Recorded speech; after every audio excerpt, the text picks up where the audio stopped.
Assalamualaikum warahmatullahi wabarakatuh. Hello everyone. Let me introduce myself. My name is Yoyok Margono. NPM 25412064 and I'm from the accounting.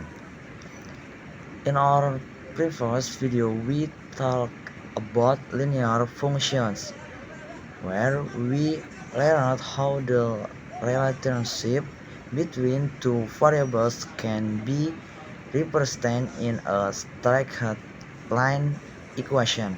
From that discussion, we discovered that linear functions are very useful in understanding many real-world situations, especially in economics. In today's video, we are going to continue with a related topic, the demand functions. We'll discuss what a demand function is, its formula, and how to represent it on a graph. So, make sure we got your notes ready because we're going to explore how change in price can affect the quantity of goods demand by consumers. Baik, untuk awalan kita akan memahami dulu yang namanya fungsi permintaan. Apa sih fungsi permintaan? Fungsi permintaan adalah hubungan antara harga dan jumlah barang yang diminta konsumen, ataupun juga permintaan muncul jika pembeli memiliki keinginan dan mampu untuk membayarnya. Jadi kesimpulannya yaitu fungsi permintaan ini adalah hubungan antara konsumen yang mempunyai permintaan untuk memiliki atau membeli sebuah barang ataupun jasa, seperti itu.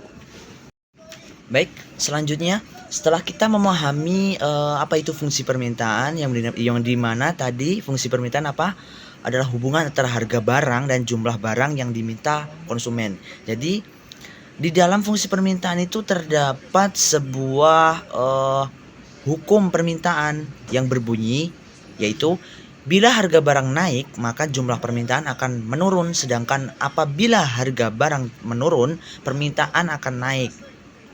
Seperti itu. Baik, selanjutnya kita akan ke faktor-faktor permintaan. Dalam faktor-faktor permintaan ada beberapa faktor, yaitu di dalam video pembahasan kali ini ada 6 faktor permintaan. Yang pertama, harga barang atau jasa. Kenapa harga barang atau jasa itu menjadi faktor permintaan? Ya karena ada harga, ada barang, seperti itu. Selanjutnya yang kedua, harga barang lainnya. Ya sama seperti yang pertama tadi. Intinya harga ini sangat mempunyai faktor ataupun keterkaitan dengan sebuah permintaan. Nah, selanjutnya yang ketiga adalah besaran pendapatan masyarakat. Ini juga termasuk berhubungan. Kenapa? Karena pendapatan masyarakat akan memengaruhi sebuah permintaan.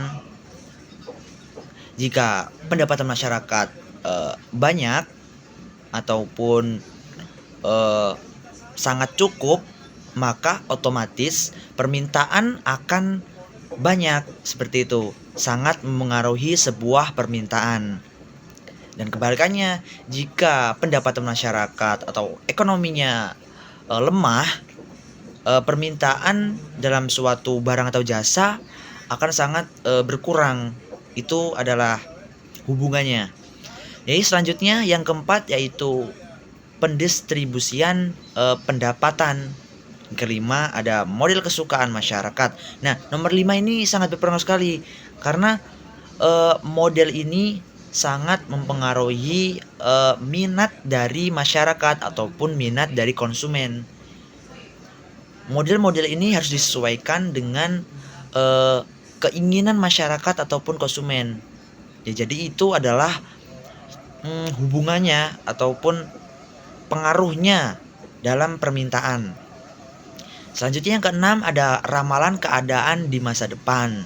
Nah, ini sangat penting sekali karena dalam sebuah bisnis kita harus mempunyai ramalan keadaan di masa rencana ke depannya.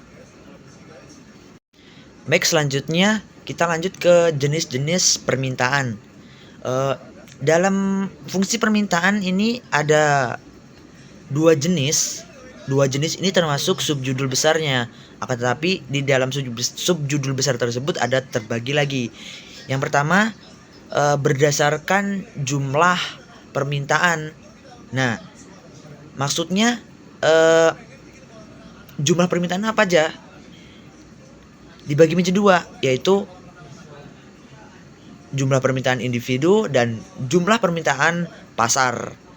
Yang kedua, jenis yang kedua berdasarkan daya belinya. Dan dalam jenis yang kedua ini terbagi menjadi 3 macam. Di dalamnya ada 3 macam berdasarkan daya belinya. Yang pertama permintaan efektif. Apa sih permintaan efektif itu? Yaitu terjadinya transaksi jual beli.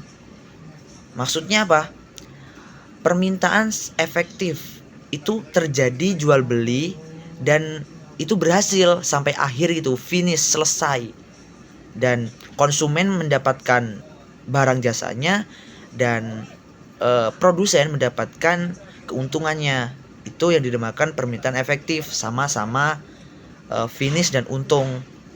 Selanjutnya permintaan potensial. Apa sih permintaan potensial? Itu maksudnya konsumen ingin dan mampu tapi tidak ada transaksi. Jadi cuma ada keinginan dan konsumen juga mampu tapi transaksinya tidak berhasil ataupun gagal, seperti itu. Selanjutnya yang ketiga ada permintaan absolut, yaitu ingin akan tetapi tidak mampu. Konsumen ingin, pembeli ingin memiliki barang tersebut ataupun jasa tersebut, akan tetapi konsumen tidak mampu untuk membayar atau memilikinya, seperti itu.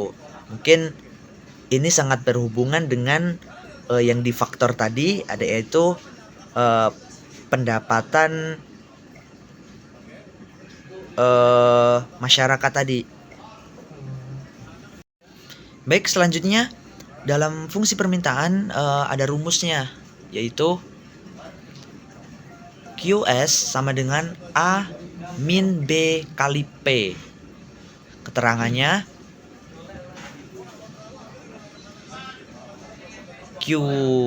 QS ataupun QD adalah bisa kita sebut jumlah permintaan, A-nya bisa kita sebut konstanta, B-nya bisa kita sebut konvensian ataupun pengarah, dan P-nya bisa kita sebut tingkat harga. Untuk lebih pahamnya kita akan masuk ke dalam contoh soal, yaitu diketahui A sama dengan 12, B 6, dan P 15.000. Hitunglah jumlah barang. Jawaban QD ataupun jumlah permintaannya, rumusnya kita tulis ulang rumusnya, yaitu QD sama dengan A min B kali P, sama dengan bawahnya A-nya tadi adalah 12 dikurang B-nya yaitu 6 dan dikali P yaitu P-nya 15. Kita ambil variabel 15 ya, dan 030 yang di belakangnya kita hilangkan terlebih dahulu. Bawahnya lagi sama dengan, kita cari dulu yang perkalian, yaitu 6 dikali 15, jumlahnya yaitu hasilnya 90. Jadi sama dengan tadi, isinya 12 dikurang 90. 12 kurang 90 hasilnya minus 78. Nah, di sini nih ada pertanyaan, ini belum selesai. Dalam matematika bisnis itu ada sebuah hukum ataupun kewajiban yang tidak bisa kita hilangkan, yang dimana hasilnya dalam sebuah matematika bisnis tidak boleh negatif. Jadi otomatis yang hasilnya negatif, yaitu 78 tadi, kita ubah menjadi positif. Ya langsung kita ubah saja, kita turunkan sama dengan menjadi 78. Jadi jawabannya, jadi dengan harga 15.000, jumlah barang yang diminta adalah 78. Alright everyone, that's all for today's video about the demand functions. We've learned that the demand functions shows the relationship between price and the quantity demand. The higher the price, the lower the quantity demand, and vice versa. I hope these expansions helps you understand the concept better. Thank you. Wassalamualaikum warahmatullahi wabarakatuh. Bye.